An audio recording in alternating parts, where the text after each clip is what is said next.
Hello everyone, ఈరోజు మనం ఒక దురదృష్టకరమైన విషయం గురించి మాట్లాడుకోబోతున్నాం. అదే జమ్మూ కాశ్మీర్లోని పహల్గామ్లో జరిగిన టెర్రరిస్ట్ అటాక్ గురించి.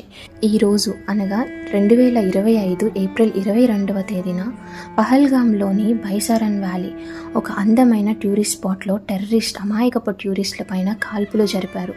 ఈ అటాక్లో సుమారు 26 మంది, చాలామంది టూరిస్టులు మాత్రమే ఉన్నారు.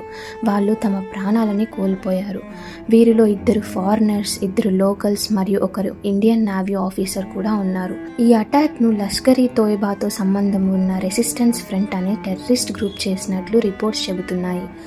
టెర్రరిస్ట్ ఆర్మీ యూనిఫామ్లో వచ్చి కొందరి రిలీజియన్ చెక్ చేసిన తర్వాత కాల్పులు జరిపినట్లు సాక్షులు చెప్పారు.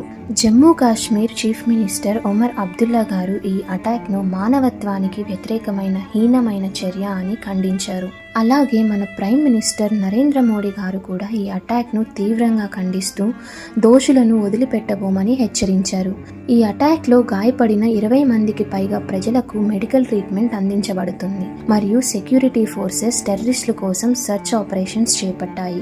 ఈ అటాక్ 2019లో పుల్వామా అటాక్ తర్వాత జరిగిన ఘోరమైన అటాక్గా నిలిచింది. ఇది టూరిజం సెక్టార్పై సీరియస్ ఇంపాక్ట్ చూపించింది.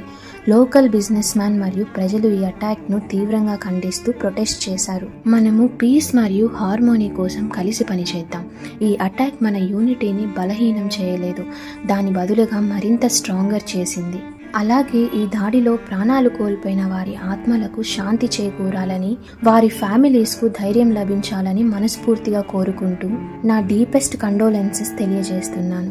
పీస్ కోసం మనం కలిసి నడిచే ఈ జర్నీలో మీ సపోర్ట్ అమూల్యం. ఈ సందర్భంగా మహాత్మా గాంధీ గారి మాటలు గుర్తుకొస్తున్నాయి. హింస ద్వారా సాధించిన విజయం తాత్కాలికం, కానీ శాంతి ద్వారా సాధించిన విజయం శాశ్వతం.